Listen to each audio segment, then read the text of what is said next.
Hello, welcome everyone to today's webinar. I'm seeing lots of activity in the chat, which is amazing, super awesome. I see a lot of people from all over the world once again, which is fantastic. Thank you all for joining us. We'll get started here in a moment. We're just waiting a few more people joining in here. I can see that viewer count ticking up a little bit more and more, and we don't want anyone to miss anything. So definitely settle in and say hi in the chat. I see people from the Netherlands, Italy, Russia, South Africa, Mexico, a couple people from Mexico, more people from South Africa, whole bunch of Canadians in the chat as well, which is great, and especially a lot of people from my kind of hometown area of Toronto, which is very cool. People from San Antonio, Texas. That's just down the road from where my grandparents used to live. People in Chicago, Utah, Nevada, people in Quebec. This is awesome. Really appreciate everyone joining today. This is amazing. Good numbers, good turnout for this one. So I think that means everyone is excited to learn more about Pearl Mini and get virtual hands-on as best we can. Goals for today are going to be try to get you more familiar with how to configure and set up a Pearl Mini in a variety of different ways, primarily around live events, streaming, that sort of thing. I will start with couple of slides just as a preface primer to get everyone kind of synced up and on the same page of some of the specs and physical I/O of a Pearl Mini. We did cover that earlier this week in another webinar. I see people commenting that the volume's low. Let me just see if I can adjust that here quickly. In our tests earlier, it wasn't a big deal, but let me just see if I can adjust that. How's that? Is that better? Is the sound better now? Someone just throw it into chat if that sounds better, is not quite as low. I can make some other adjustments if there's a problem. I'll just give it a few seconds because there is some latency there. All right. Let me fix this real quick. Hey, George Cameron here. I was just checking in the production room, and the audio on Crowdcast seems okay at 50%, and just our backup stream on YouTube seems to be performing as well. So Okay. maybe folks just need to turn up their local audio, or we can try bumping it up a little bit. But I don't want to bring in too much distortion if we have it too high. I made some changes on my side here. We'll just see if that helps. Okay. Well, one of the things I was changing there, just so that everyone knows, I've been experimenting with the NVIDIA RTX sound suppression system that they released a few days ago, which when it works amazing, but I'm still experimenting with that. So it may have been that. It may have been that the sound suppression over suppressed everything. So we'll I turn that off for now, and hopefully that's improved things. So all right. So as I was saying, I am going to start with a couple of slides. Just try to do a little bit of a primer, preface to kind of sync everyone back up in terms of the physical hardware of a Pearl Mini.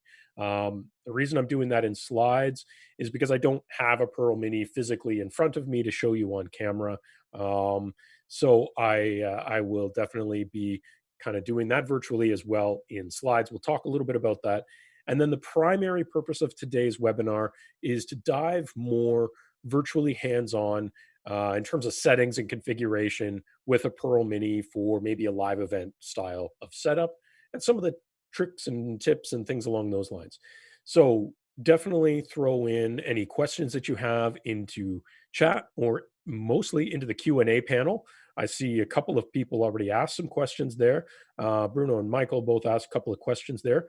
You'll notice in that Q&A panel, there's upvotes that you can help to promote those questions. I do see that differently. So please upvote something that is a question you would also like answered.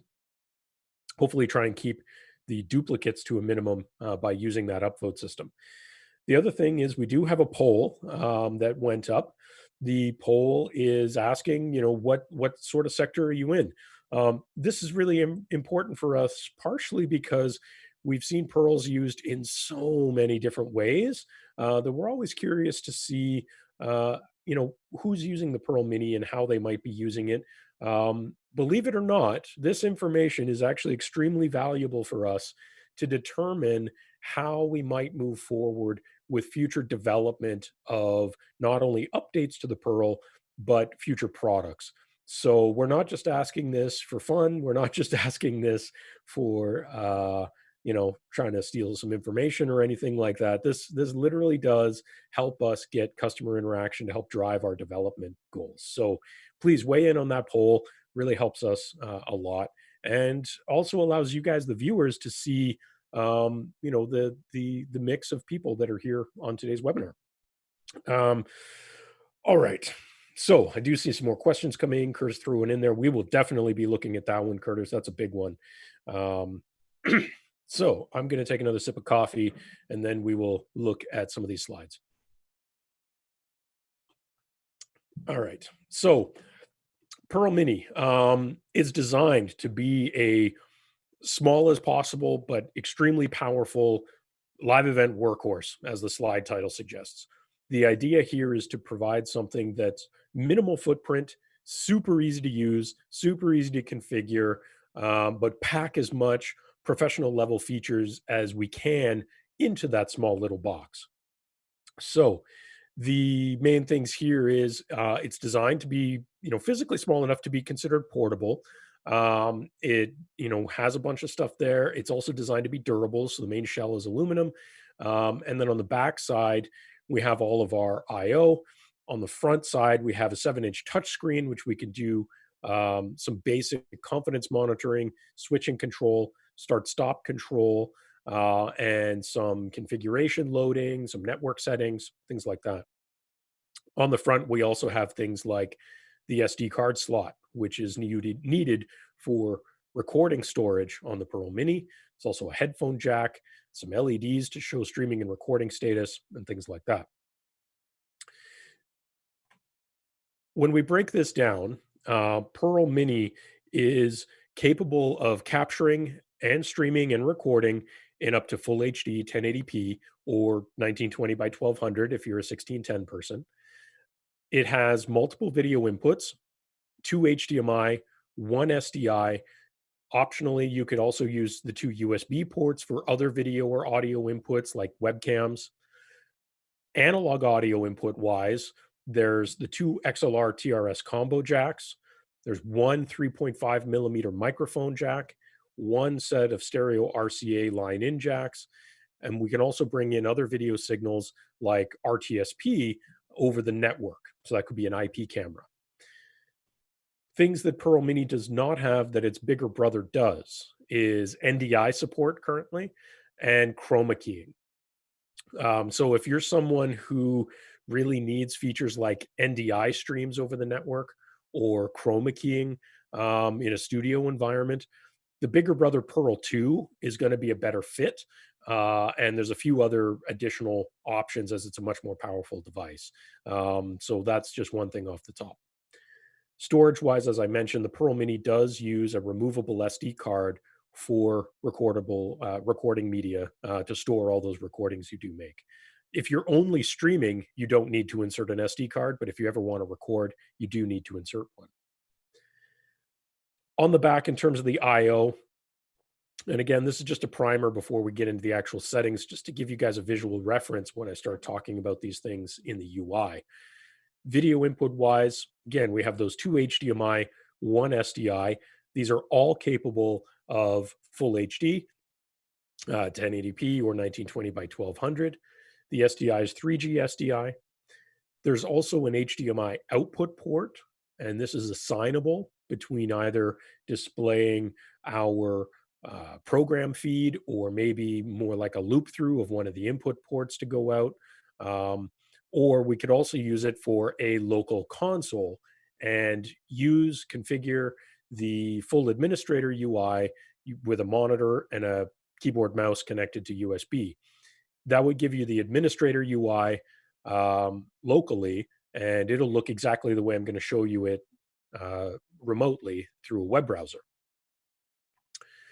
Audio wise, again, we have the XLR TRS combo jacks. These can be used as a balanced stereo pair, or they can be separated into two separate mono inputs. They can provide phantom power if you enable it, and they can be mic level or line level, depending on the gain adjustment that you make. There's a question in there already about gain adjustments, and I'll show you what that looks like in the UI to show you those gain settings. In addition to the XLR TRS, analog audio wise, we also have the 3.5 millimeter mic level. So this is at default. It's a fairly basic mic level, so minus 10 dBV.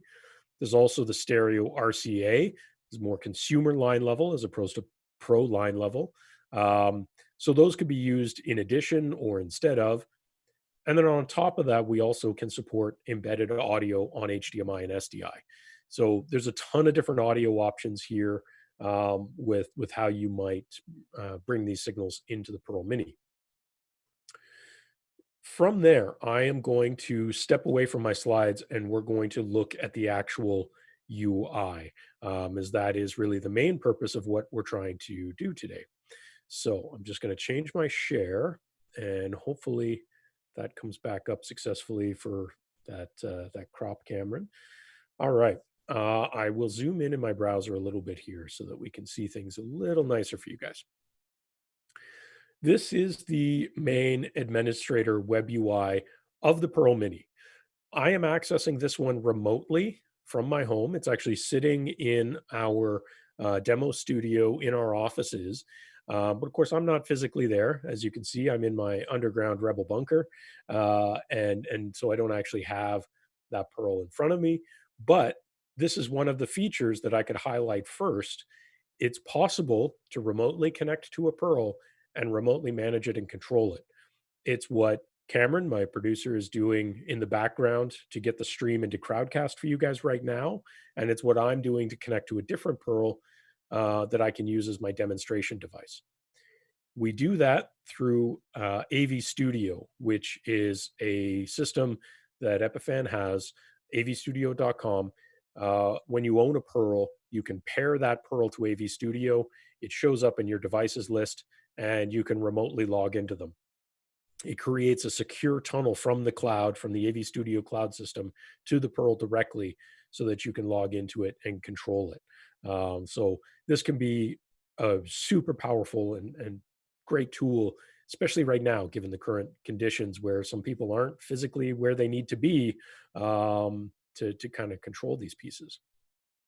So diving into the UI, Pearl is primarily a network-based appliance, meaning just like your router or anything like that, you log into it using a web browser, username and password, and get the full administrator UI, which is where we're at the moment. Pearl would get an IP address from your local network, either assigned statically or from DHCP. So, there's a couple different ways you can set up the networking, and we'll go a little deeper on that in a moment.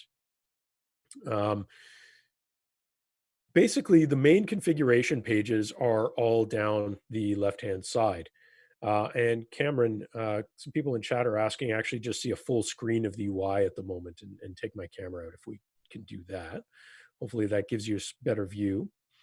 Down the left-hand side are all the various different configuration pages for everything. And then this is the administrator UI. So anything you could ever do with a Pearl, this is where you do it. The first one is the main information page. As you saw, we would see this when we first log in. Gives us some basic information about what that Pearl's doing, its firmware version, the encoding channels that we have configured, and so on. When we scroll down, it'll give us some storage information when we have an SD card connected. So you can see I have a 16 gig SD card installed here, and it shows me some free space and used space statistics. When we go up this list, there's going to be some fairly basic things like firmware upgrade.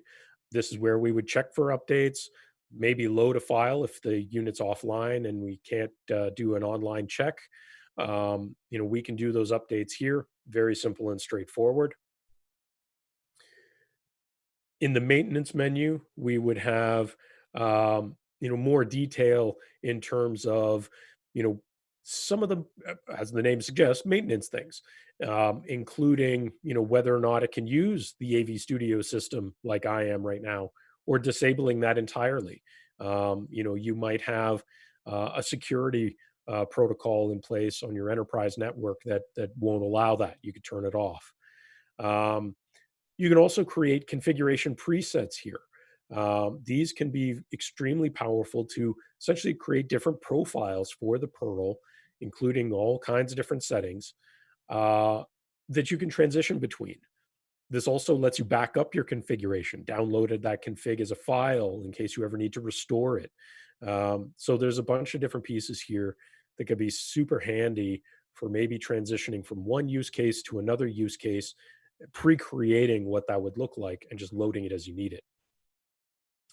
If you have multiple pearls and you create a global preset if you want, and you want to clone that to multiple boxes, you can import a configuration file that you've created to do that. So there's lots of things there.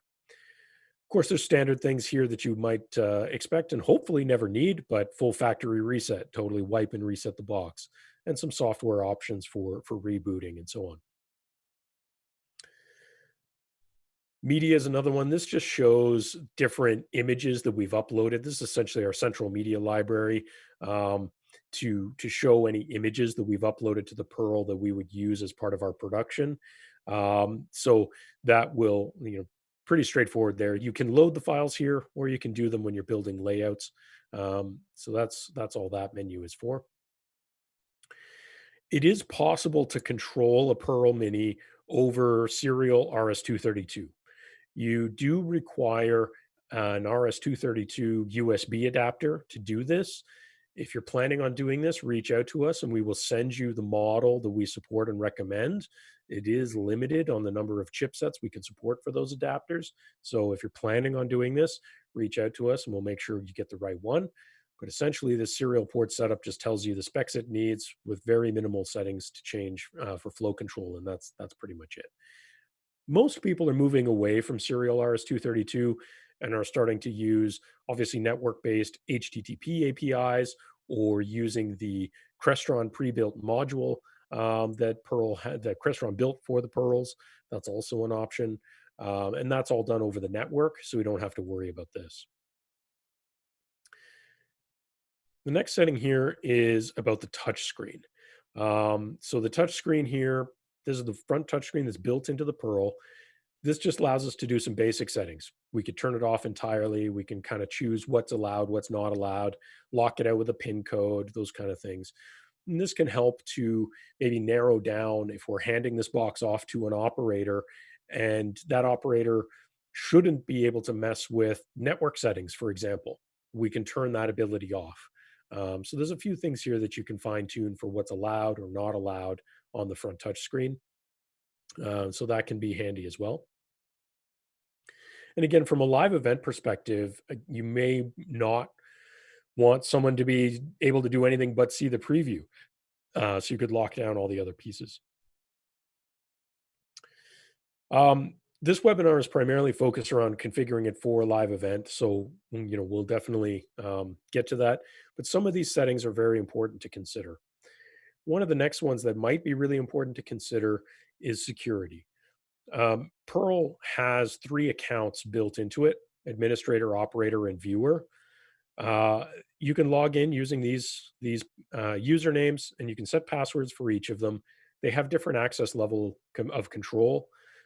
If you need to go deeper because you have a lot of different users that are going to operate the Pearl, and it's going to be hosted on your enterprise network, and you have a domain, you can enable LDAP authentication to integrate with your domain so that people can log in with their domain credentials, and based on how the domain groups are set up, be placed into the different account levels: administrator, operator, and viewer.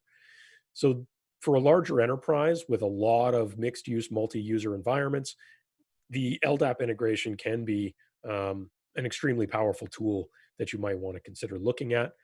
Obviously, your domain administrators have to be involved in order to do this. This is not something, if you are not a domain admin, that you can do on your own. The other thing that we can do is fine tune the operator account. This is a recent addition to Perl in the most recent firmware 4.11 that was just added, where we can normally the operator can just kind of view things. They can do some switching. They can start, stop recording and streaming, but that's pretty much it. We can now enable some optional admin level things for certain sections for the operator. So, channel configuration. This might mean changing the codec settings or something along those lines. Input configurations, network configuration, things like that. So, if we need our operator to kind of be a hybrid of operator administrator, there's now some selections here to help fine tune that for your particular needs. Another thing to consider here with security is HTTPS. Uh, it is a network based appliance. It does use a web browser based UI. And by default, it's just using regular HTTP. We're starting to see in many places, especially in larger enterprises, where anything that's a network based appliance like this, it's now required for it to be HTTPS for security reasons and be encrypted. That's no problem. Perl can enable that. And you can even use security certificates and private keys of your own choosing or your own creation in order to, you know, set that up if that's the restrictions that you have. So that can be a great tool for those enterprise situations where you need that. You can also just do some basic IP based filtering with allow and deny list based on IPs if you want. That's fairly uncommon though, but it's possible. I'm going to go through some of the next few sections pretty quickly, just because I want to get to the actual production side of things. So, time and date, pretty self explanatory. By default, Perl is going to sync its clock to an NTP server using these common global ones. You can use your own NTP server if you want, or you can use an RDate server or PTP v1 server. You can set the time manually if you prefer. You can set your time zones and everything else. The other thing that you might want to consider doing if you're planning on using IP cameras, using RTSP streams as sources into Perl, you're going to want to enable this local NTP server option.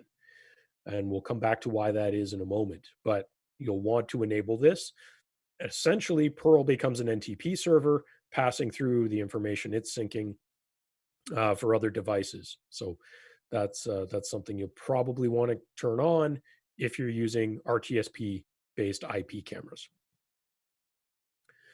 Network settings, pretty straightforward here. As I mentioned before, it could be DHCP, it could be statically assigned, just depending on what you need. When we are doing a static assignment, we do expect an IP address, a network mask. Definitely recommend a gateway and a DNS server, but those aren't mandatory, but definitely recommended. And another thing here is related to security as well. If you're on a network where 802.1x hardware authentication is required, you can do that on a Pearl. This is something that you don't often see within a lot of AV products out there because this is sort of a pretty high level security feature. But if this is employed in your enterprise network where nothing can gain access without being authenticated over 802.1x, you can definitely still use a Perl. Just enable this and choose the various settings, certificates, private keys, logins, whatever you might need.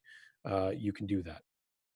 And the different encryption types, authentication methods are all there as well. If you need to use some quick network diagnostics, you can do that here with a simple ping. This can be helpful, as someone has done previously in a demonstration on this box for troubleshooting DNS, for example. That can be a great little tool. I'm just going to pause for a moment because I see someone mentioned in chat that they are seeing it frozen. Maybe someone can confirm if the stream has frozen up there. I'll just pause.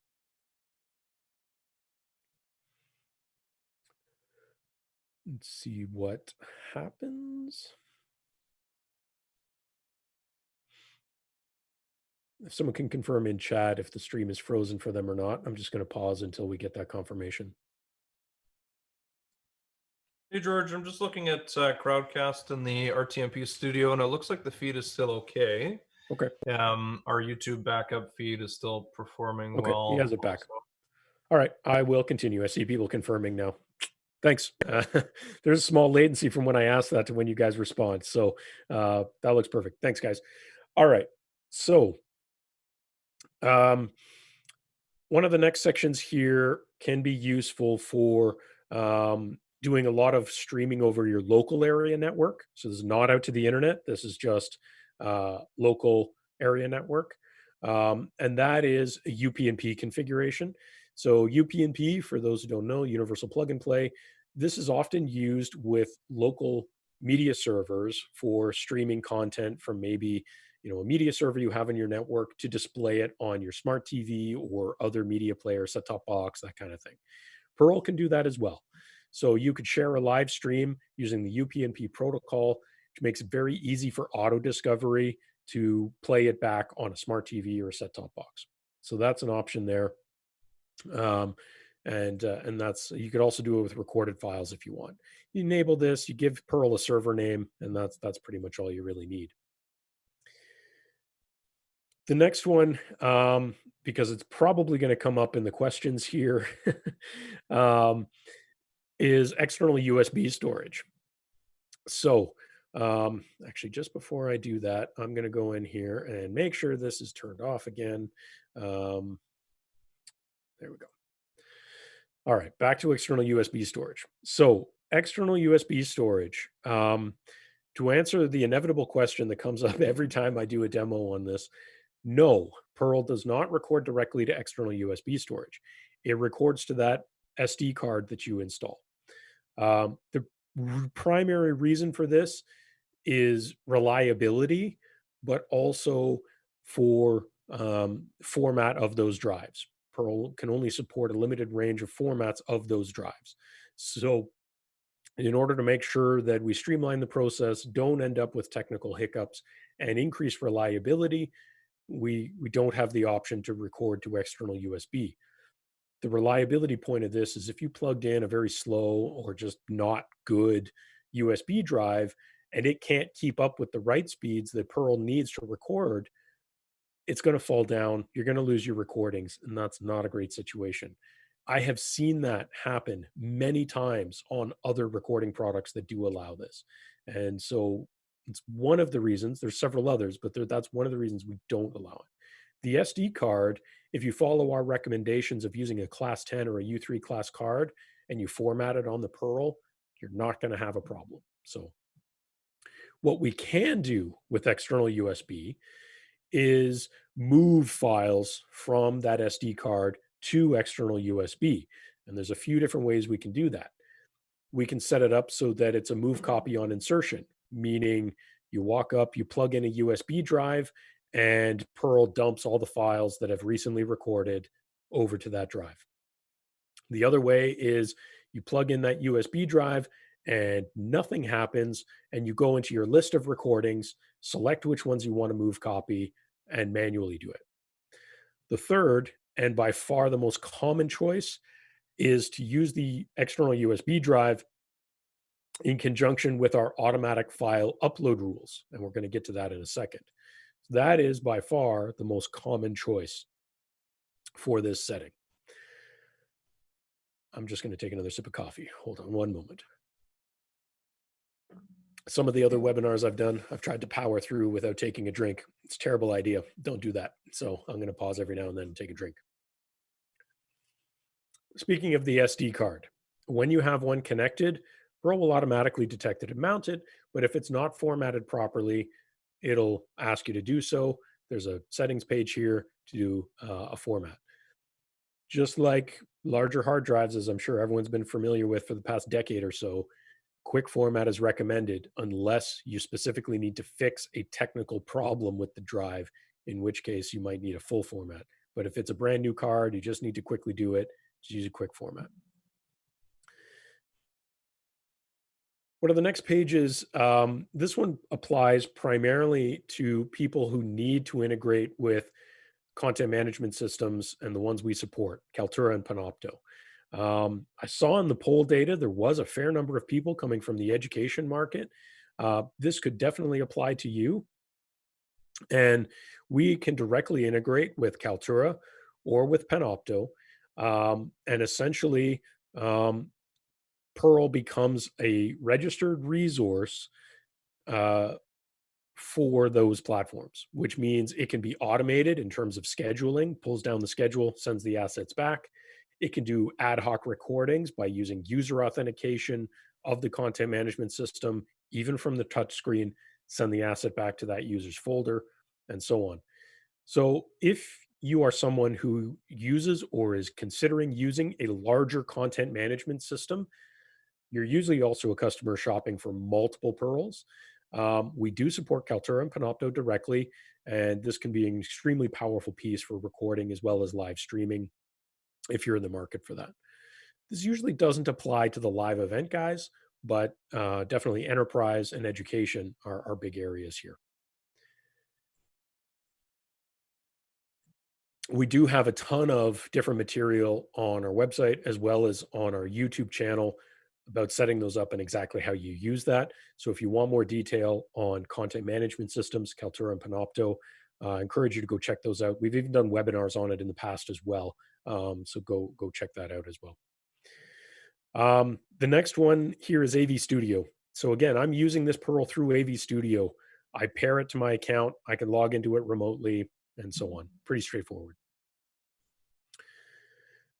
The next one here is the automatic file upload. And I know we've been spending a lot of time on config here. And we'll get to the production stuff very shortly now that we're at the top of the config page. Automatic file upload. As I mentioned in external USB, this allows us to automatically move files from the SD card to a remote destination. That remote destination could be a network file server or the external USB drive, depending on whatever our workflow is. If we're talking about a file server on the network, that could be an FTP server, an SFTP server, a Samba, Windows Share, rsync, SCP, WebDAV, Amazon S3. There's a lot of options here. And what you can do is when we select one of these protocols, essentially, we can also choose how often we're going to send those files. And the most common choice here is on rotation. And what that means is as soon as a file finishes recording, whether that's manually stopped or triggered by some chunk settings we'll look at later, it will immediately enter the queue. Assuming nothing's ahead of it in the queue, it will immediately upload in the background while you continue to record and stream and do everything else you're doing. So this can be a great choice, especially in conjunction with external USB, so that as files finish, they're immediately copied over to that external USB drive in the background. And there's some subsettings here.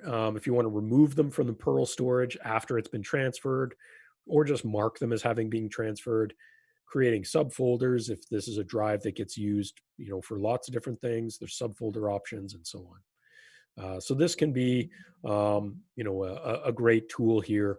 Many people will use it with things like file servers like SFTP and so on. And again, all the login credentials and all those different pieces are available here to use.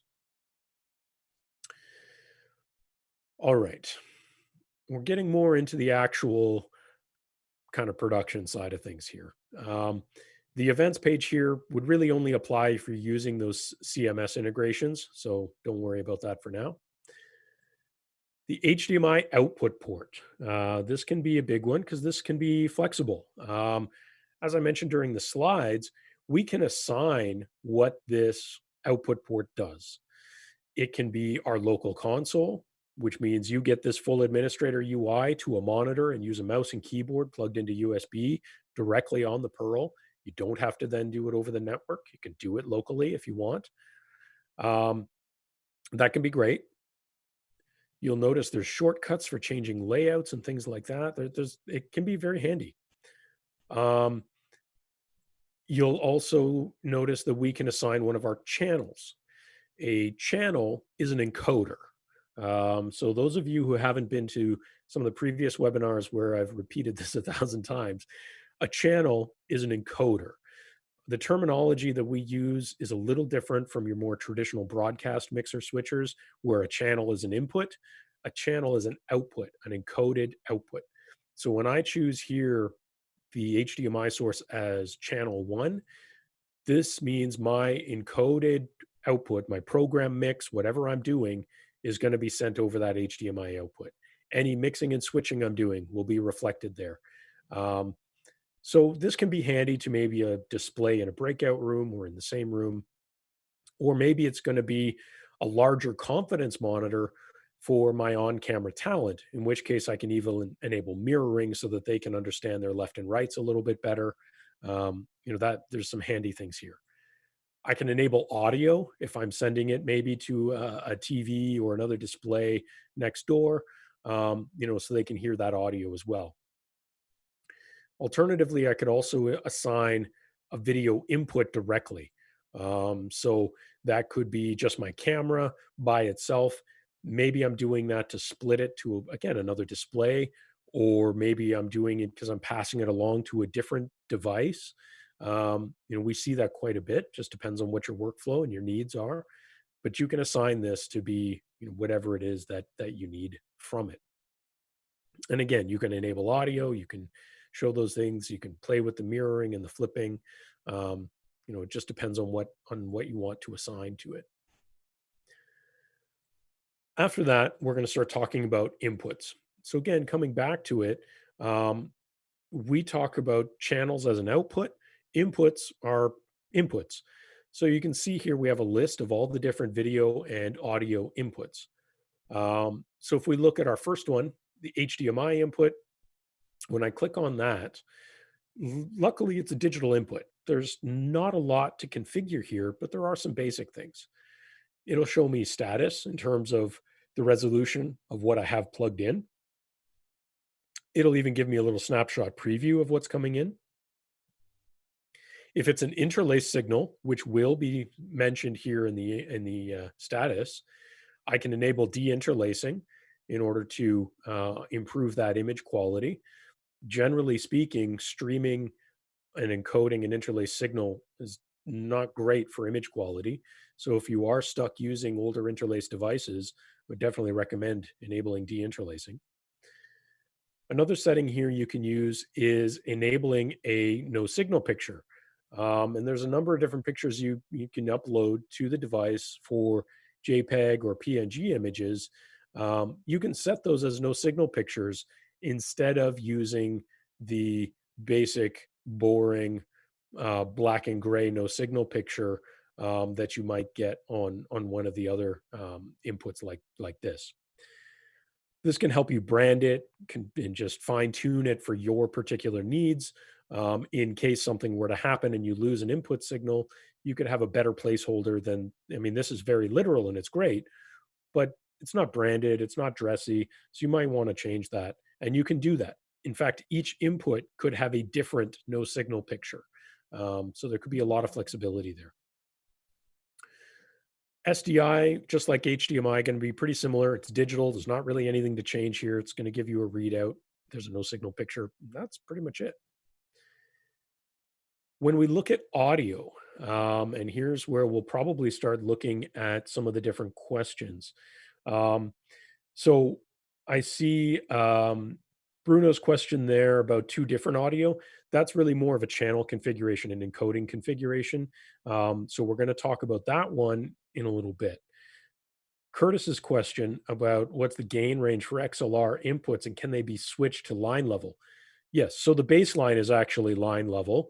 The range is from a setting of 0 dB all the way up to plus 60. And this is how we would essentially choose between, line level, somewhere between 0 and 12 typically, and mic level, somewhere up here. So just setting that. As I mentioned during the slides, we can use these XLR TRS as a stereo pair, left and right, or we can split them into separate mono inputs. If we're setting them into mono inputs and maybe setting mic level gains on them, it means we can actually use two separate microphones plugged directly into Pearl with no preamp, no mixer, nothing else involved, just two microphones straight in. If we're using microphones that require phantom power, we can enable that as well. Um, Lastly, the important thing here is all audio inputs on a Pearl also have audio delay settings. And what this means is that if we're running into maybe a weird synchronization issue between our audio and video, because those signals are arriving at the box at different times, we can correct for that using the audio delay settings. So we can choose a range from minus 300 all the way up to plus 300 milliseconds and whatever you might need in between.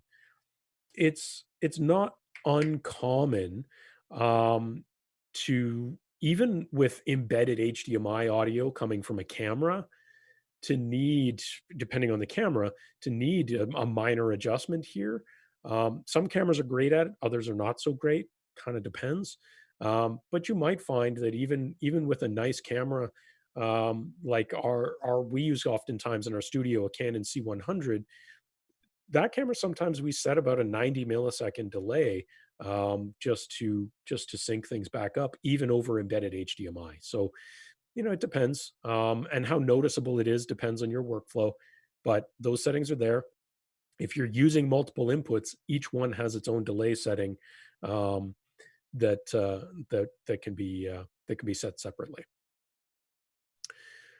On the RCA 3.5 millimeter, these aren't technically a shared input. You can use both at the same time, or you can set specifically which one you want to use. What I mean by a shared input is they're going to share a gain. You'll notice that these are not pro line level; these are consumer line level. So the gain range is a little different. But again, if we're using these, it shouldn't be a problem to bring that in at whatever the baseline need is. On the HDMI audio, it's digital. There's no gain settings here. There is delay, but there's no delay, or sorry, gain settings for the digital audio. You'll notice here that I do have an active meter now because I'm using the HDMI audio from a camera that's sitting in the room where the Pearl is. It's just picking up some kind of ambient noise, bringing it in from a computer, actually, and I think in this inputs case. But you can see that we have some levels there. So you can see those in the web UI. You could set it to see them on the HDMI output. You can see it on the front touch screen. So there's a number of ways to monitor those levels. If I look at an input that has a different level there, you can see it's different. Lastly, adding an RTSP input. So what we need to do if we're using an IP camera, and it's we need to bring that in as a video input. What we need to do is click this RTSP input button, and it will add an RTSP input. And from there, we basically just need to provide some basic information. The URL of the stream might look something like this. And if a username and password is required, if it has a difference between UDP or TCP transport, again, that'll vary depending on the source and the camera you're using. Look at its specs and it'll show you. Using hardware acceleration to decode. Again, this can be a compatibility choice depending on the camera you're using. You can see there's still audio delay. There's still the no signal picture. And you can do a quick check on what's happening with that information. Now, I've given it a piece of information that goes nowhere, so it should fail this check. But there is an option there to enter that information and quickly check it. Once that's added, it's just like any of the other video inputs. We can use it. The key thing here is if we're going to be mixing an IP RTSP based input with a direct HDMI SDI input, if we're going to be mixing those together, that's where the time synchronization I mentioned a while ago comes into play. We need the camera's clock and the Pearl's clock to match. So the easiest way to do that is to enable the NTP server option in the time and date settings on Pearl, and then point our camera to synchronize its clock to Pearl as the NTP server. This will make sure that those clocks match and we can successfully mix the direct HDMI SDI inputs and an RTSP input without getting any weird frame drops or signal loss. So that's a good thing to do if you needing RTSP. All right. Of course, I'm going to delete that at the moment just to make things a little cleaner. Last, but certainly not least, the bulk of the settings that we might want to play with are going to be in our channels. But I saw someone asking in the chat there.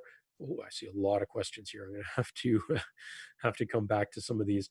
Just very quickly asking about what the hexadecimal codes and the video signals are. You're talking about this measure VGA mode. Um, to you, it means honestly nothing. This is a raw signal detection readout from the internal capture card itself. We may need this occasionally at an engineering level for debugging signal problems. We have a methodology because this is hex being generated from the internal frame grabber capture card. Um, we do have the ability to decode this to give us a little bit more information than just this. If you basically we don't have a way to for you to decode this, and you shouldn't ever need to be honest. But it will tell us more detailed information about the signal timings, front porch, back porch signal timings, clocks, and all of those sorts of information. Majority of people in the field would never need to know that information, especially if we're dealing with standard signals coming from computers or cameras. It may only ever come up if you're using a very, very specialized piece of equipment on the HDMI inputs. Otherwise, it's not really necessary or needed. All right, I'm going to look through some of the questions here just to see if there's anything I can answer before we jump into the channels, because the channels is one of the most important areas. John Garza was asking, can Pearl Mini put on the same type of webinar you're doing today, i.e., video and slides side by side? Yes, absolutely. In fact, we are using a Pearl, not a Pearl Mini. We're using a Pearl 2, but all the production you're seeing of picture in picture, side by side, mixing and switching that you're seeing in the webinar today, all of that is being done by a Pearl and could be done with a Pearl Mini. So, John, yes, it definitely could be done. Um, that's a follow-up, I guess, to Michael's. Are you producing and streaming this webinar with Pearl device? Yes, we're using a Pearl 2. It's doing an RTMP push out to Crowdcast where you guys are viewing it. Luca was asking about NDI feature in the future. So I mentioned way back in the spec sheet, the Pearl Mini currently does not support NDI. It only supports RTSP for network-based stream inputs, where Pearl 2 does. Luca, it's something we would like to do, but I can't honestly say yes or no to that at the moment.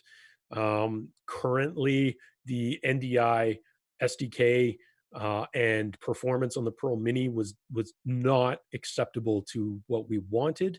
So unless NDI becomes more optimized to run better on this hardware, um, so it's kind of up in the air. We are working with new tech to try and do exactly that, but I don't know where that'll go honestly. So is it something we would like to do? Yes. Is it something that I can say definitively will? No, I can't at the moment. I'd love to be able to say that, but I can't at the moment. There's a question here about how many camera inputs on this device. Up to 3. You have 2 HDMI, 1 SDI. You could use all 3 of those inputs at the same time if you want, just depending on what you need. And I do see some people answering these questions in the Q&A panel as well. That's really awesome. Thank you. Really appreciate that. But I'll go through them as well, but I appreciate you answering those in text. Um, Let's see here. So I'm just commenting that in your experience, volume on Pearl Mini is too low, even at 100%. Is it possible to increase it? No, not beyond what the gain is. But if you're at 60 plus gain and it's still not loud enough, there's got to be another problem there. You should never need to be at 60 plus gain unless the microphone you're using maybe needs phantom power and it's not turned on, or whatever the source is that you're using needs to increase it on its output side.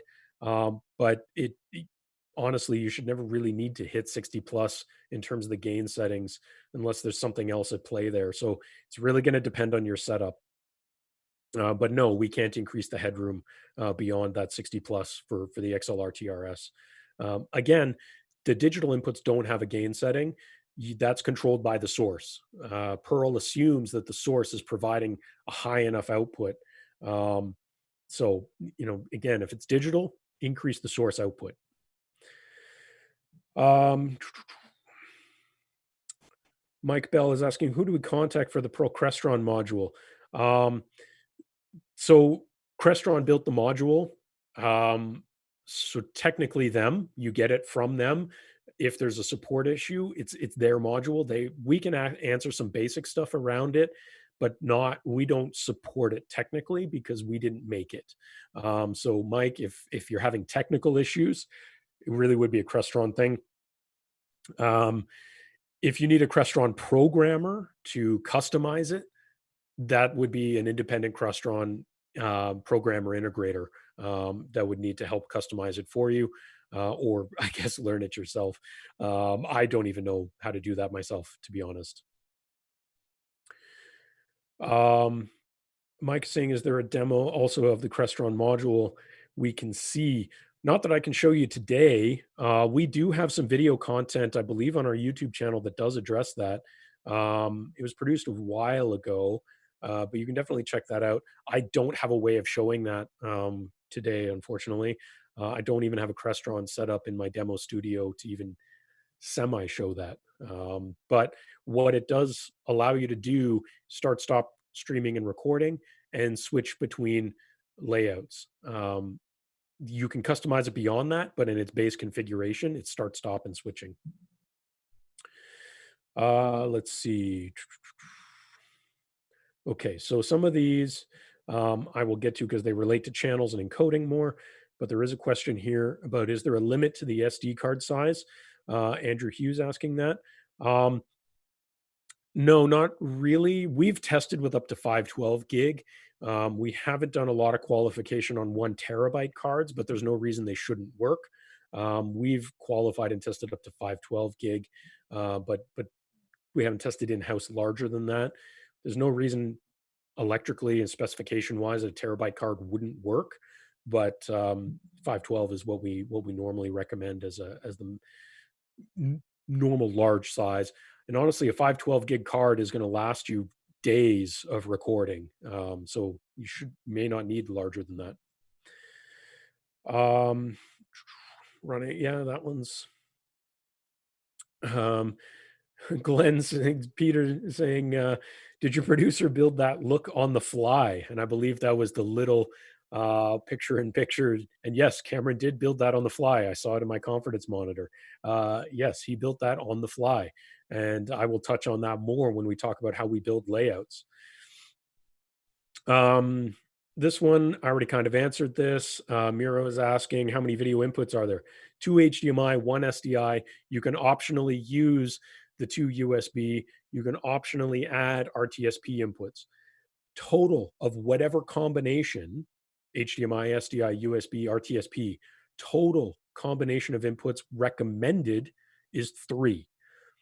You could use more, but for performance reasons, we don't recommend doing more than that on a Pearl Mini. If you need more than that, you should be looking at a Pearl 2, the bigger brother, which has 6 direct inputs, has other options as well. Default setting NTSC or PAL, that's honestly not relevant to the Pearl Mini, and we'll get into more of that for in the channel configuration. Good question here from Dimitri. Is it possible to adjust different sound sources live like a sound mixer? You can change the gain settings here on the fly if you want, and it won't change your encoding. Obviously, it's a drop down menu. It's not sliders like you would see on a traditional mixer. You could change it though, if you want to, but it's obviously not going to be it's going to be in jumps, right? So it's not going to be in minor increments. So there is some risk to it, I suppose. If you jumped from, plus 12 to plus 45, you might blow it out completely, but it is possible to do it. Um, Currently, it has to be done here in the administrator web UI. Um, so hope that answers that. I'll get to that in a moment. Does the device allow sync with all video inputs?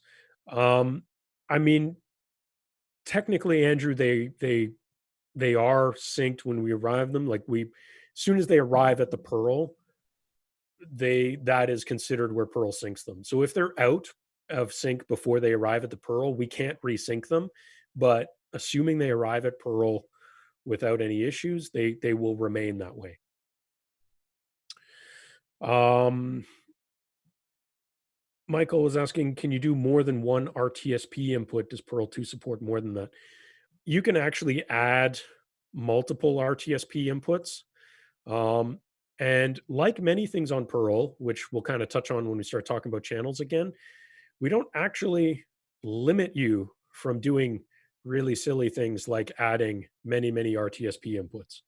However, for system performance, we do not recommend doing this. It may negatively impact the performance of the system, and you probably don't want to do that. So there is no hard limit to prevent you from adding infinity, but it's not going to run. So I wouldn't do it.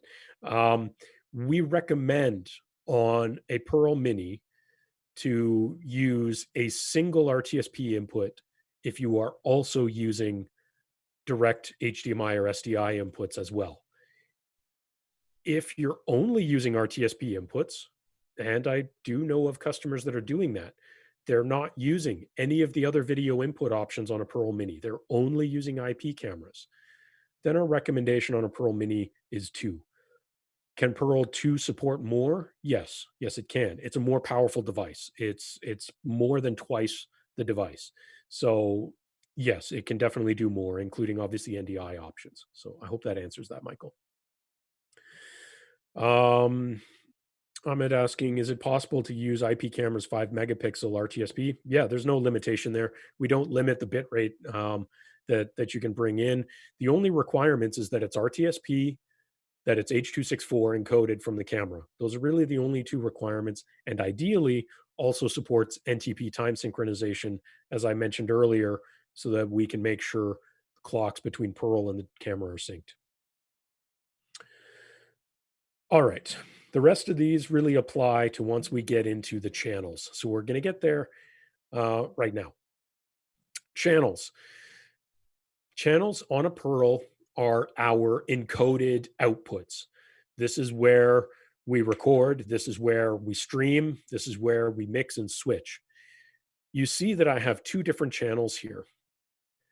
These operate independently of each other. These are 2 separate encoders. So if you think about a device that's a single encoder, this is like having 2 of those boxes. They just happen to live on one device. For a Pearl Mini, if we're doing mixing and switching, cropping, scaling, those sort of more advanced things, we recommend to only have 2 encoding channels at 1080p. If you wanted to do maybe strictly recording and you were using 3 inputs and you wanted to just do 3 ISO records at the same time, you can do that. Each one is full screen by itself, recorded individually. Then you can create a third channel and go through those motions. But if we're again, this is a matter of system performance in terms of what we recommend and what's going to be safe to do within the performance threshold of the hardware. So for the vast majority of people, especially within a live event scenario, they're probably doing some mixing and switching and so on. And so in that scenario, we recommend a maximum of 2 encoding channels. And this is an important thing I will highlight here. Any channels that exist, like you can see here, I have the 2 and I added that third that I removed.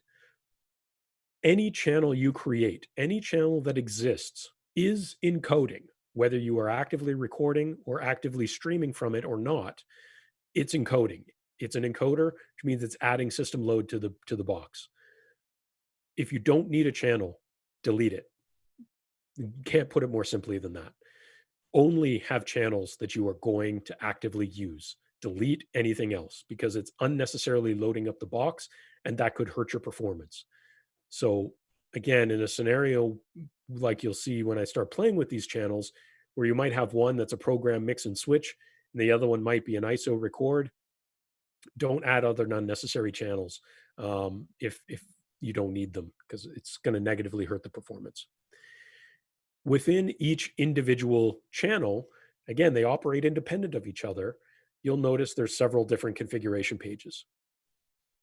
The first one is our status page and a sip of coffee.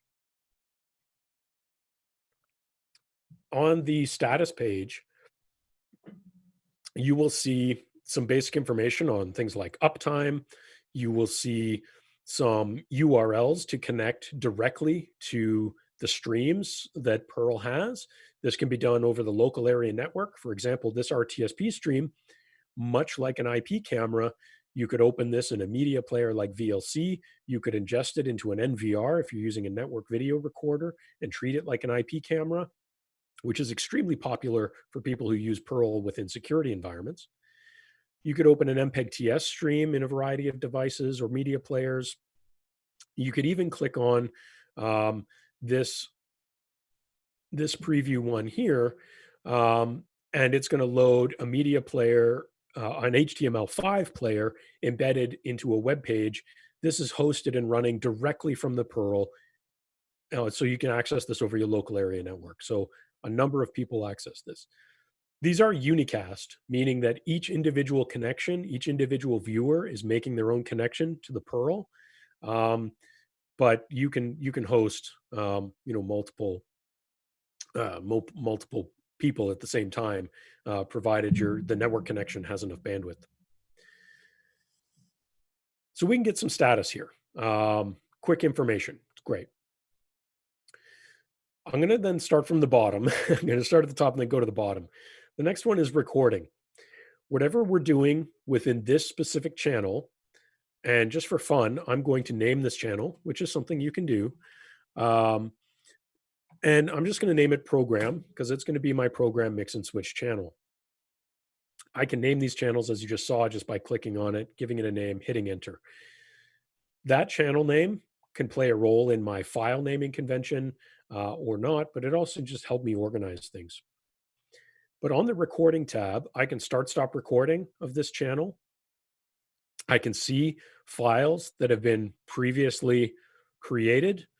I can rename files that have been created. I could even play a file in the web browser if I wanted to, that has been recorded. Again, it opens an HTML5 player and it plays that file. I can download the file, I can delete the file, and again, I can see start, stop times, durations, and all those things. The other things that I can do here is I can set what my file container will be. So I can choose from AVI, MPEG TS, MOV, MP4, or MP4 fragmented.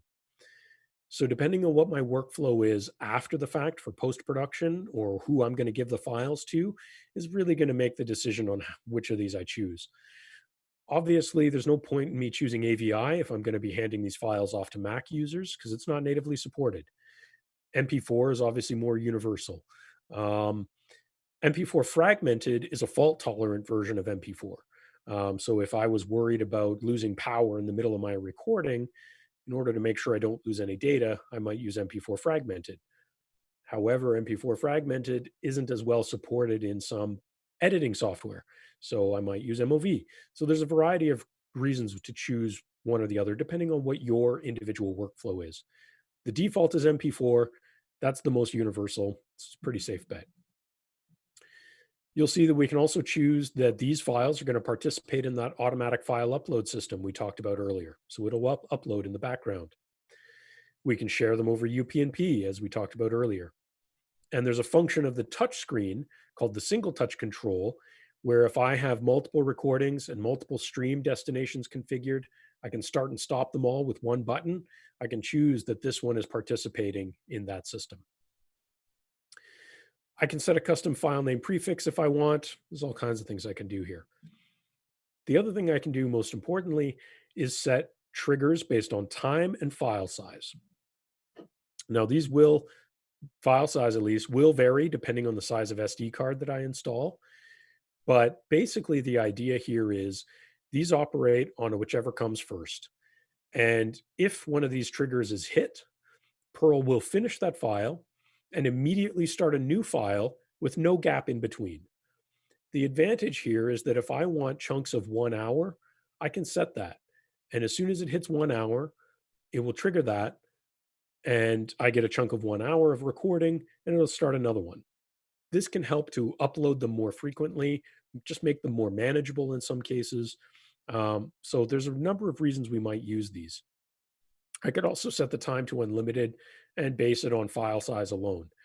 Now, you'll notice that the max I have here is 4 gig. That's because I only have a 16 gig file installed. We need to, because Perl can operate as a looped buffer, circles back around to itself without stopping, we need to make sure that there's enough buffering there that I can complete a file, at least 2 files, and offload some in the background before another file has to start. So it's a matter of math. So on a 16 gig card, the maximum single file size I can create is 4 gig. If I have a 512 gig card, I can create a 64 gig file if I want. So again, when you're selecting an SD card size, as kind of came up in the comments earlier, that's one thing to consider. How long of a time are you recording in one shot that you need as a single file that before offloading it? That could play into your math. All right. And then you can see I can also stop recordings here. So we talked about the file type, but one of the things we haven't really addressed is how that's encoded and compressed.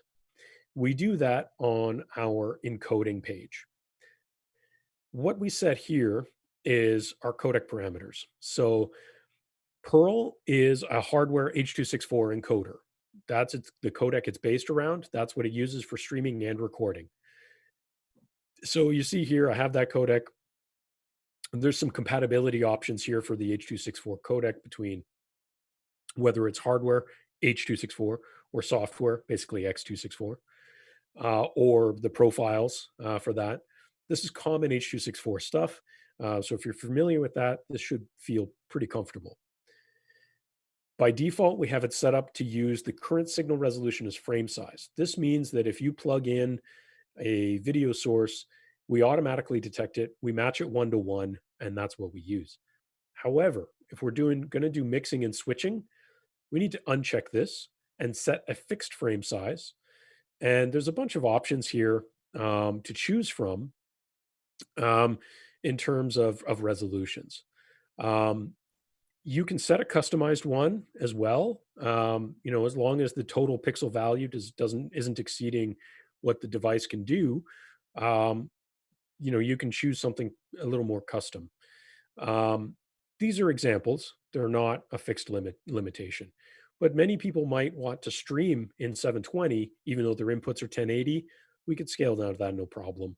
So again, there's some selections here. In my case, I want to do it at 1080 for the example today. So that's what I'm going to choose.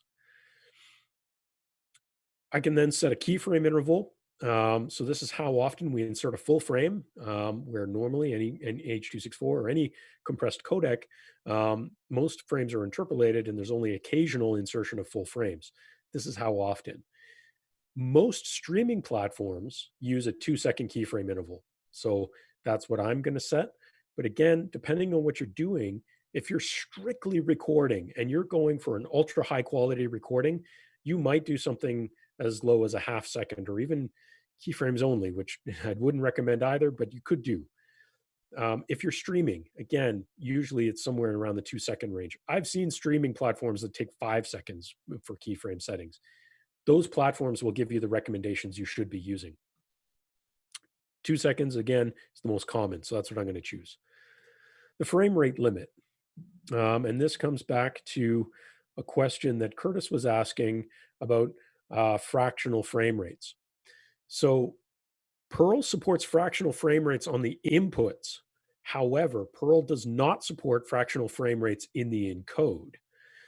There's a few reasons for this. One is that generally speaking, for streaming, fractional frame rates isn't really a thing. That's a television broadcast standard.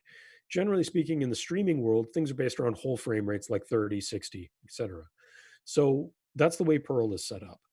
Um, if you have the option of matching whole frame rates like 30, instead of using fractional frame rates out of your cameras, I would highly recommend that. It is definitely better to match things one to one whenever you can. Um, so that you can connect a fractional input, but the output is going to be whole. For example, I can't set 29.97. It's not going to do that. So you need to be aware of that. It's going to effectively do this as 30. Um, so just keep that in mind. Um, the other setting here is going to be bit rates. Bit rate is manually controlled. It's a constant bit rate. It's not a variable bit rate, um, which means it's not detecting your bandwidth.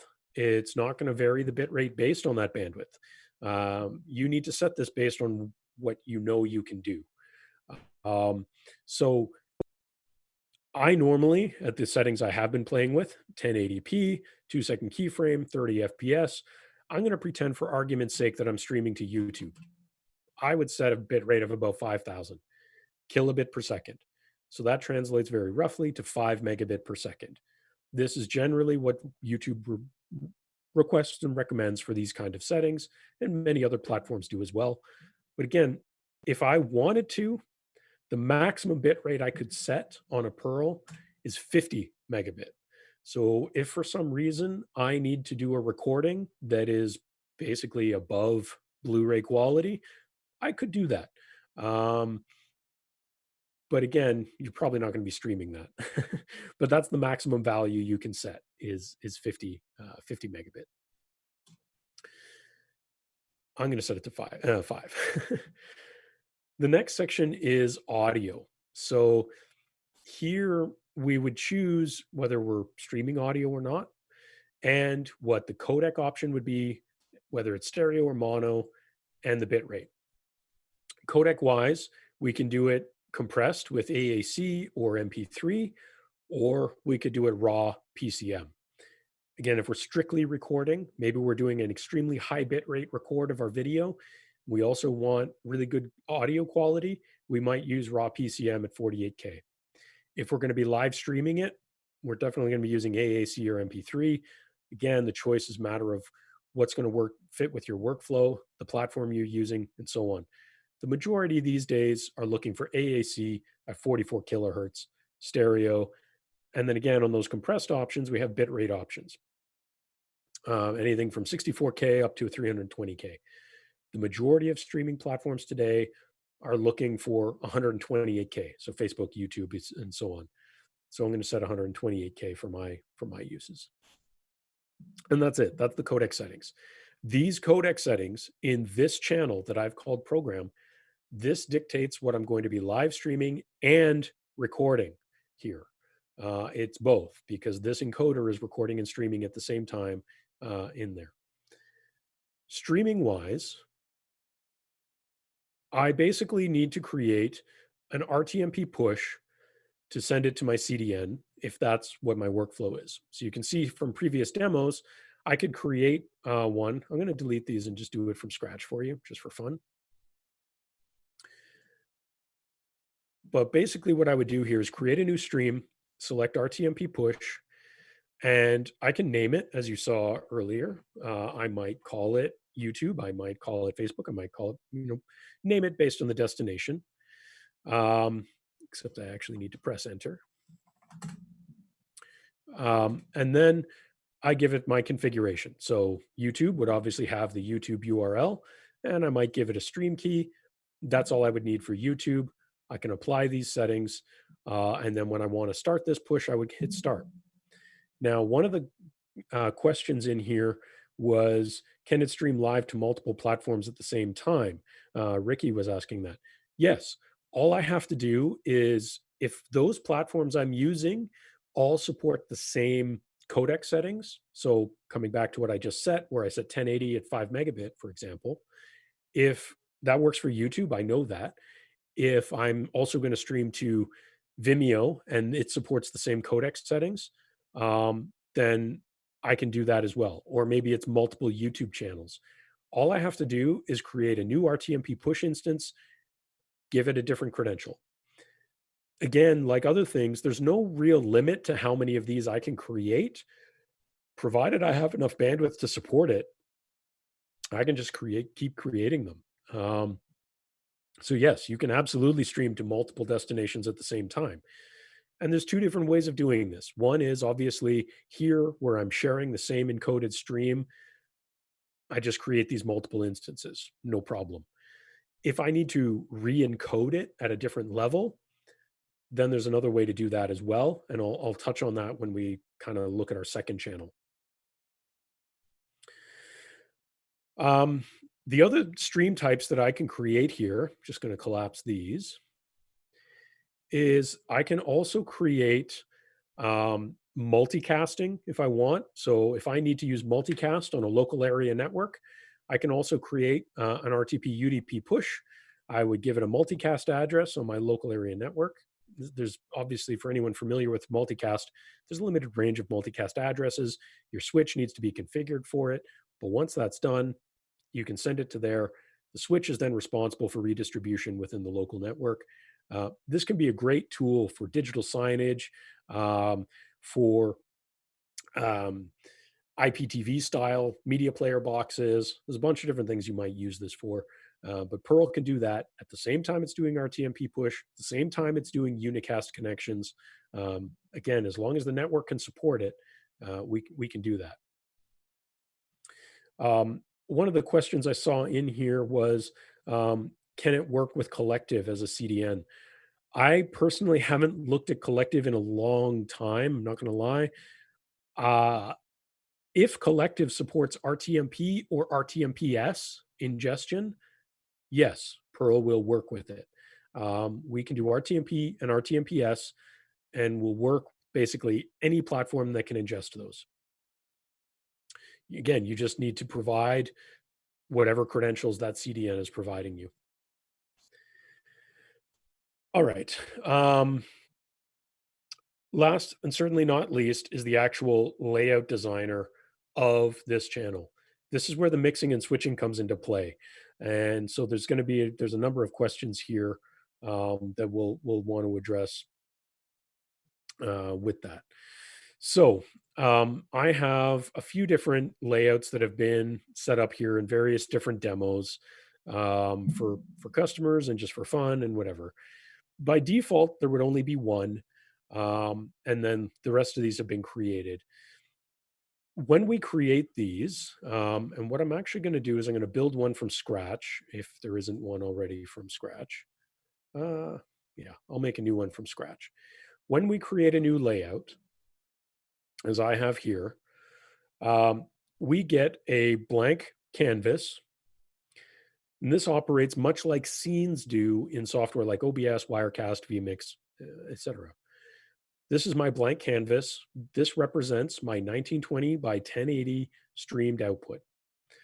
I can then start adding items. An item can be a video source, an image, can be custom text. And usually, what I like to do is start with an image. And what I'm actually going to try to do here is load something interesting and cool for fun. Um, let's go. Well, let's go with this one for fun, since we were playing with other Star Wars backgrounds for the webinar today. Let's go with this one as a background. So this is a JPEG image. I click and dragged it into a box there in order to upload it to Pearl. It now lives on Pearl and selected it automatically. I can then start adding things like video sources. So in this case, I'm going to add my first HDMI input. This is pulling in an input from a computer that's running a slideshow. I'm going to add another input. And in this case, I'm going to bring in HDMI B, which is bringing in a camera input. And you'll notice that everything I'm doing here is a click and drag style interface. Um, so this is very easy to design and build whatever it is that I might need.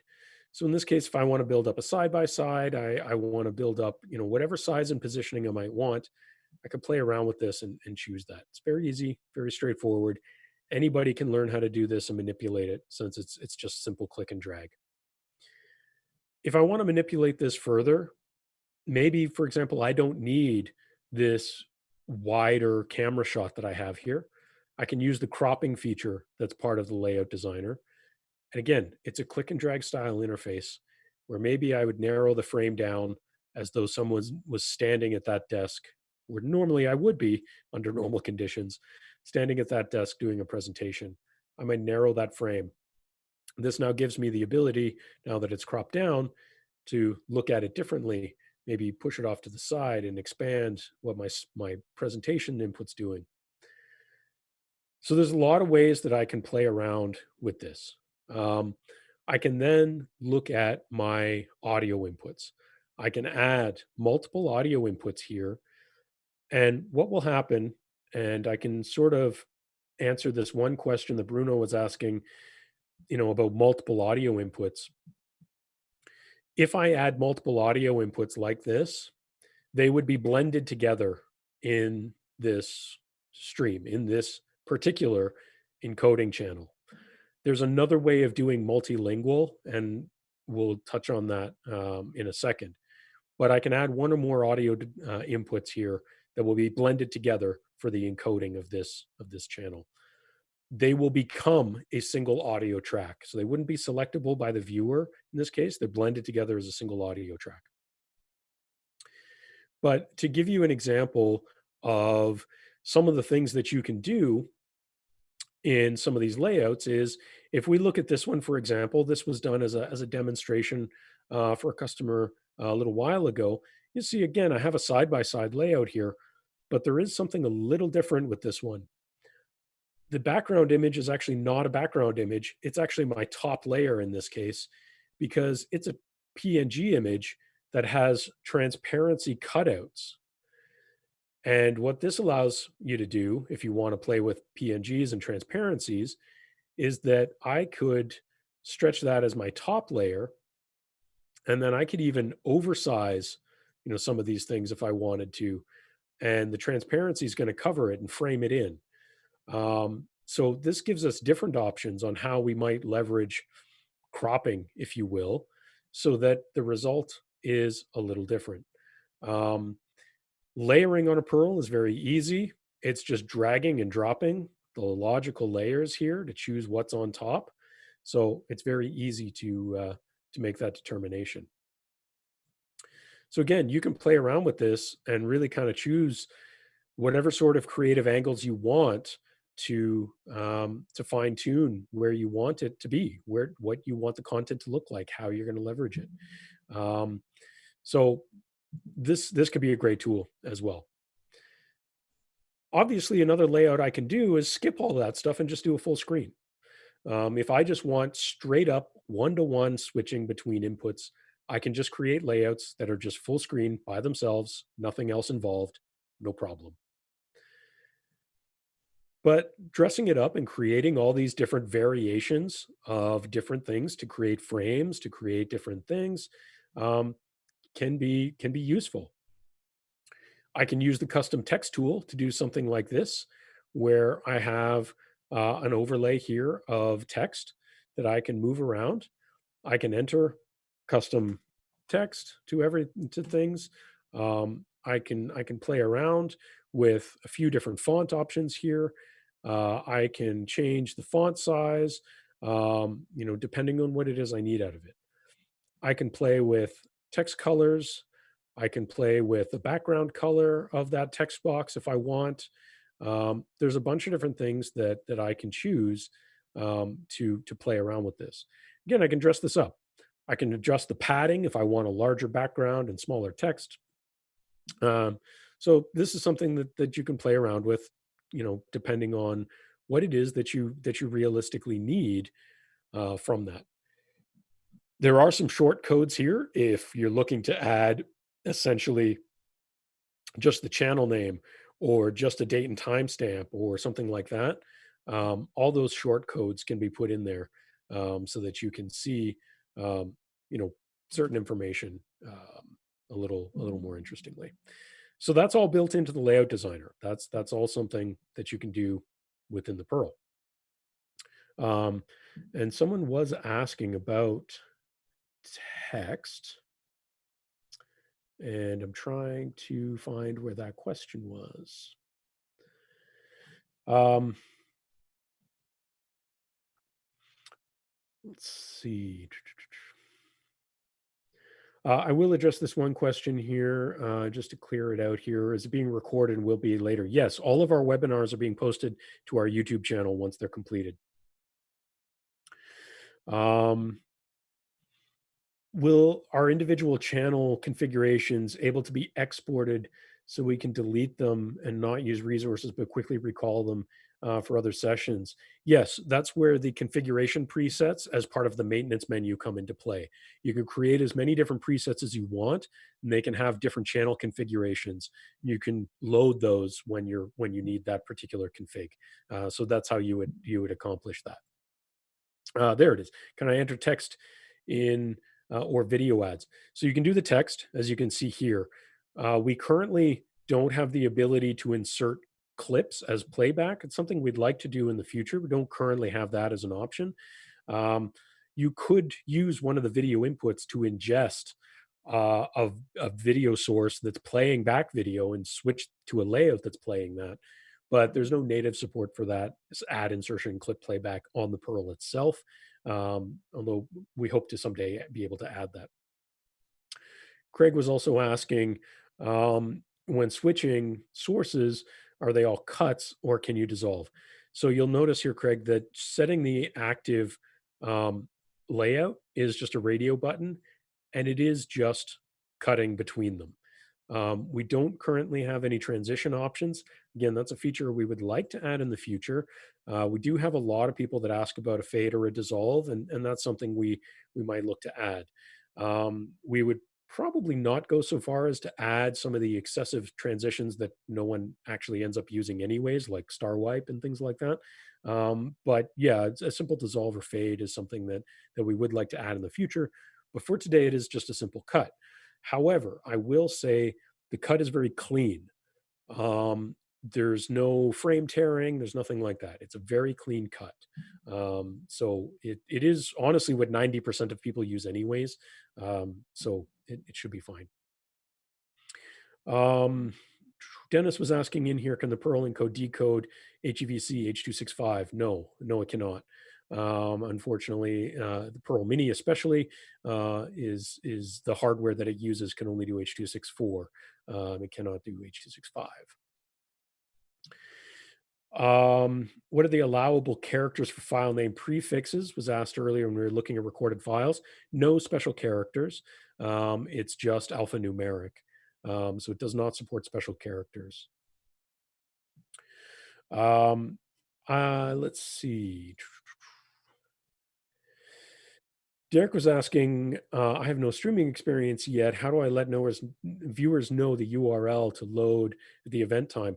So, Derek, generally speaking, when you're doing a live streaming event, they're not connecting to the Pearl itself.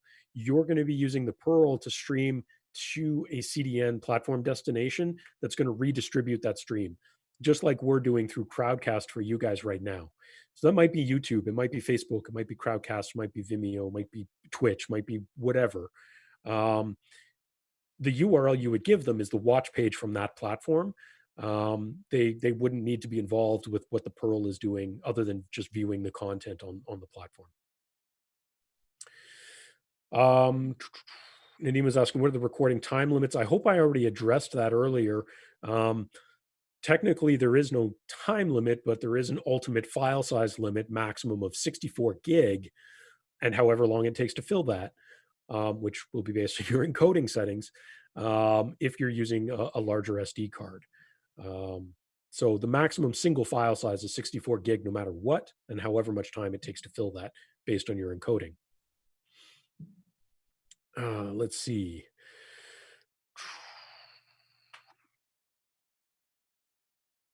Ricky, I'll come back to that. That's a pretty complicated one.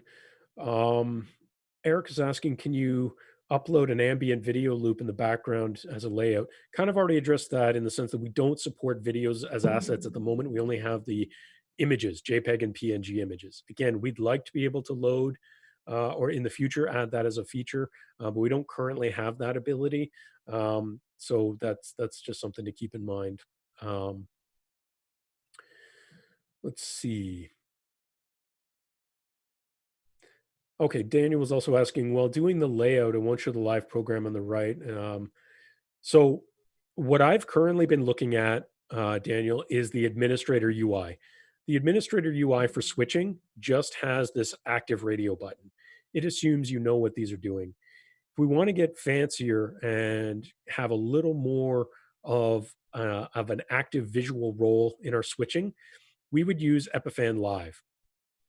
Epiphan Live is an alternative web browser based UI that is more visual. So when I load it up, I first get a dashboard where I can choose which tiles and what I want to monitor in those tiles. It's much more visual. I can start stop streaming and I can start stop recording here. I can also go into the switching interface here, and it's going to show me a much more visual representation of my switching. And essentially, it's going to have all of my thumbnails of all of my different layouts along the bottom. And I can queue those up into the preview, and then I can switch to that when I'm ready to go live. So this is going to be the front touchscreen does this switching same way, where it has a preview queue and a live, and you can see the thumbnails to move between them. So these are alternate other ways that you can do the switching that's much more visual. It might be more comfortable for many operators to move between these different pieces. So there's multiple ways of doing this depending on the control interface that you're using. A lot of customers really enjoy using the Epiphan Live method like this. Epiphan Live is also designed and set up to specifically work well in a mobile browser and a touchscreen style interface. Um, but you'll notice I can't edit these layouts here. So if I wanted to do what Cameron was doing earlier with, maybe editing one of these on the fly, I would have to do that in the administrator UI, make a change and hit save, and it would be applied right away. So depending on what your workflow is, there's some options there. All right. I want to touch. We are way long on time here, guys, but I really appreciate all the questions.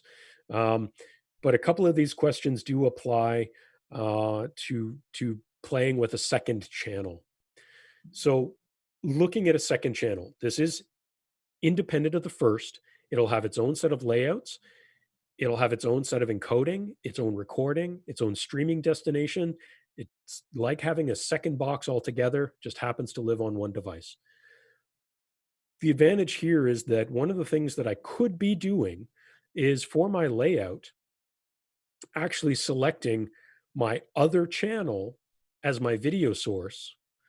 This way, any mixing, switching that's being done in my first program channel is going to be mirrored here. However, I could select a totally different audio interface. And this comes back to Bruno's question.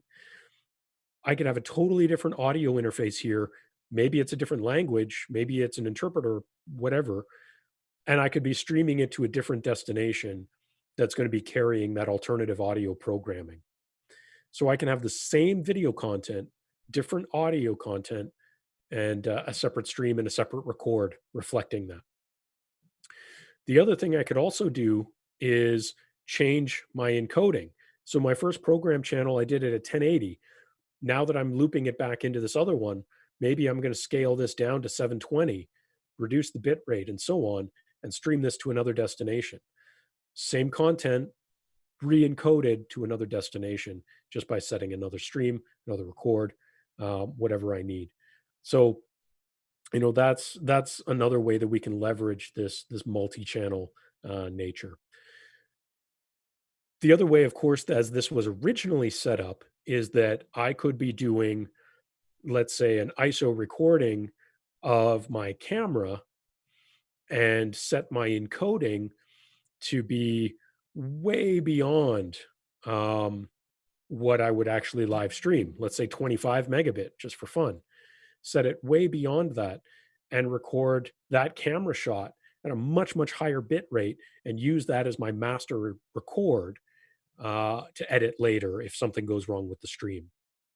Um, so there's a lot of different ways to kind of leverage this. Um, yeah. So again, this is a way that Perl can be used for multitasking for multiple streams or multiple records or program versus ISO. Um, you know, and again, depending on how much of that you need to be doing, you might want to be considering whether Perl Mini gives you enough or whether you need to be looking at Perl 2. But it's very common for us to see the scenario of one mixed and switch program and one ISO, or one mixed and switch program looped into a re-encode on a Perl Mini. Those are kind of the two very common scenarios that we see. Last but not least, I will quickly touch on this part called recorders. I already mentioned that each of these encoding channels has its ability to record on its own, to create its own files. We also have this, and this is sometimes confused, um, where people will create a recorder. These recorders in this section, honestly, the only reason to really ever use this is to create a multi-track single file recording of your multiple encodes. So if I start a recording in this channel or in this recorder that I just created, the resulting file creates a single file, as you can see here, that contains multiple video tracks and multiple audio tracks. This is a fairly unique workflow that most people are not going to use. It's great for playback where you might need to in an application like VLC, because it'll populate multiple video windows and play them simultaneously in sync. However, basically no video editing software supports multi-track files. They support multi-track audio, but not multi-track video, because that's kind of a weird thing. So you're not going to take this file and drop it in directly to Adobe Premiere. However, you can extract specific tracks from this if you want to. You could say, I need this and I need this, and you can extract the track, and Pearl will download, you can then download that file by itself. So usually, generally speaking, we would not, I think I lost my connection. No, of course, that's the time for that to happen. Apologize for that. Let me see if I can just get that back quickly. There we go.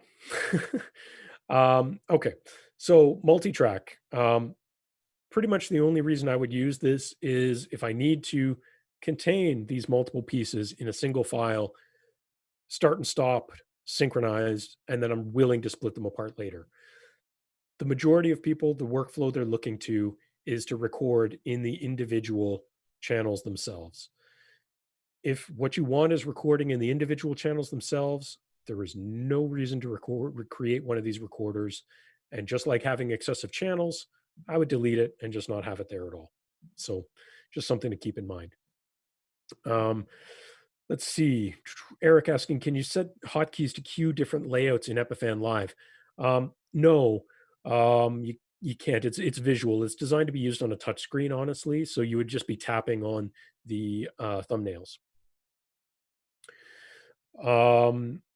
Mohammed asking, do any of the Pearl models allow recording at higher quality while streaming at lower quality? I think I pretty much just addressed that. You would be leveraging the multiple channels. One of them, usually the first one, as your master, would be your highest quality setting. Then you would re-encode it at a lower level in a subsequent channel for your stream.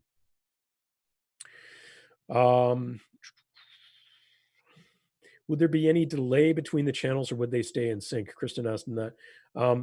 They are not specifically in sync. There could be delay between them. It should be extremely minimal, but there could be some delay between them. They are not frame synchronized between each other. They do operate independent, so they could be a little bit out.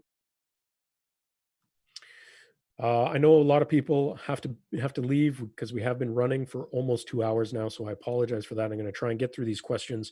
If you do have any more questions, please throw them into chat quickly because I am going to hard stop this at some point. So um, let's see.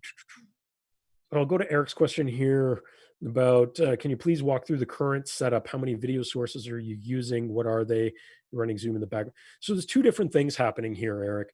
There's what we're doing for the webinar versus what I'm doing on my demonstration box. They are not the same box. What we're doing for the webinar is, and this is only because of the current situation that is forcing us to do these things remotely.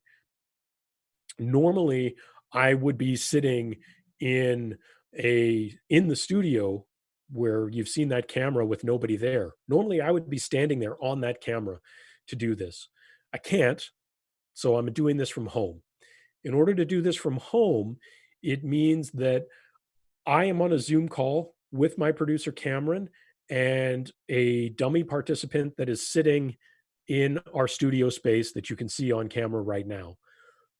The computer that's participating in the Zoom call, that dummy computer in that space, is sending a video feed of the Zoom call into a Pearl.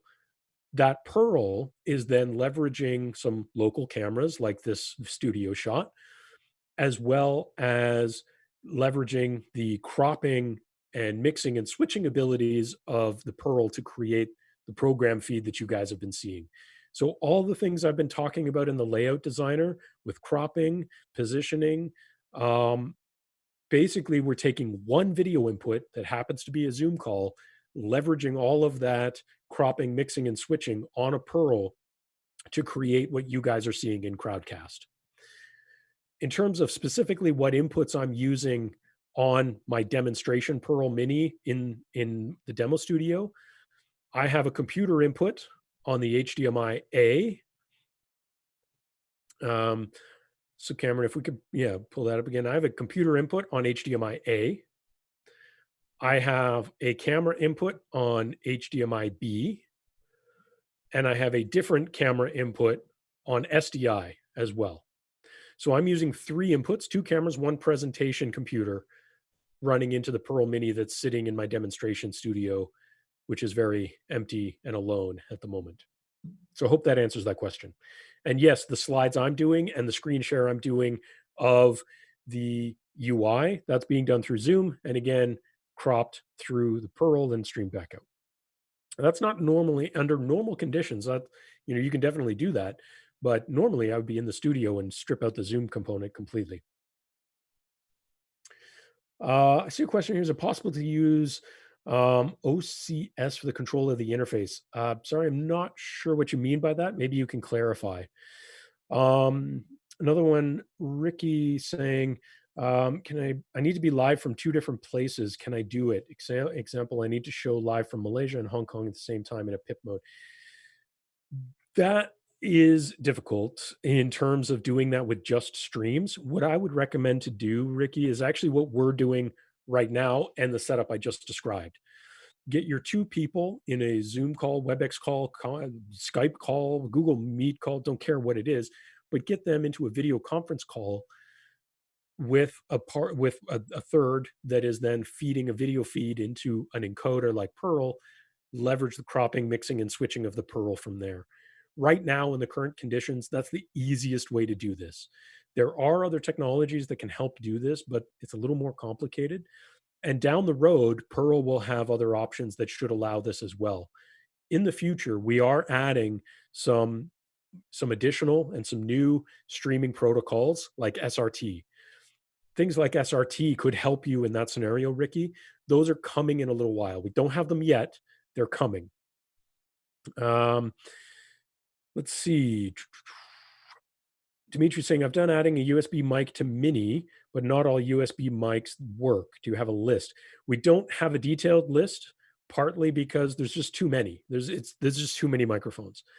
The general rule of thumb here, Dimitri, is if it's a UAC audio device, meaning it's plug and play, no drivers are ever required to be loaded, it'll work.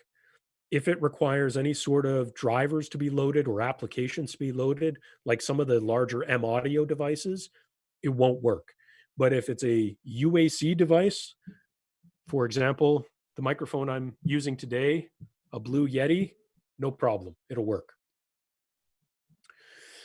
But we don't have a detailed list because there's just simply way, way too many microphones on the market, similar to cameras. There's just way, way, way too many to add a compatibility list. Generally speaking, if it's an HDMI signal, an SDI signal, it's going to work for a camera. If it's a UAC or a UVC audio device, video device for USB, it's going to work. All right. So if anyone else has any more questions, please throw them into chat. I have not seen all the things in chat because there's a lot of stuff going on in there. So if it hasn't been promoted to a question, I probably haven't seen it. So please throw it in there very quickly. We're going to wrap up here any minute. I have other things that I need to be doing. Cameron, my producer, has another show. It's Thursday, guys. We do our Thursday weekly live show at 3 o'clock Eastern every single Thursday. That's coming up at 3 o'clock Eastern. That's in an hour and 15 minutes. So if you're interested in learning something completely different, we're going to be talking about LiveScript and our AI transcription device that we've just launched. So live at Epiphan at 3 o'clock Eastern, coming up in an hour and 15 minutes. Tune in for that to learn about that. Okay, a bunch of questions popped up. So let's see. Michael, can you set up the touch screen to allow one touch switching? No, it basically looks exactly the same way you saw in Epiphan Live with thumbnails along the bottom, a preview queue in the live, and you're just tapping between those on the touch screen. It can be very fast. You can just like double tap a thumbnail and it'll queue its live straight away. Eric, I see in chat is the show on Crowdcast. No, we live stream on Facebook, YouTube, and Twitch simultaneously for our weekly live show. Let's see. Mohammed asking, how long has the Mini been around for, and when is it due for an upgraded model? There are currently no plans to upgrade the Mini model of Pearl. It's still pretty recent. It's about a year and a half old. So it's been around for a while that there's been a number of updates. We have a lot more updates we plan on doing to it firmware software wise. And we do roll those out periodically. But Pearl Mini is still a relatively new device in the grand scheme of things. Another question here. Do you guys recommend certain PTZ cameras? Honestly, not really. Pretty much any of them will do. My personal favorites are options from PTZ Optics, but you can also not go wrong with a Sony or a Panasonic or something like that.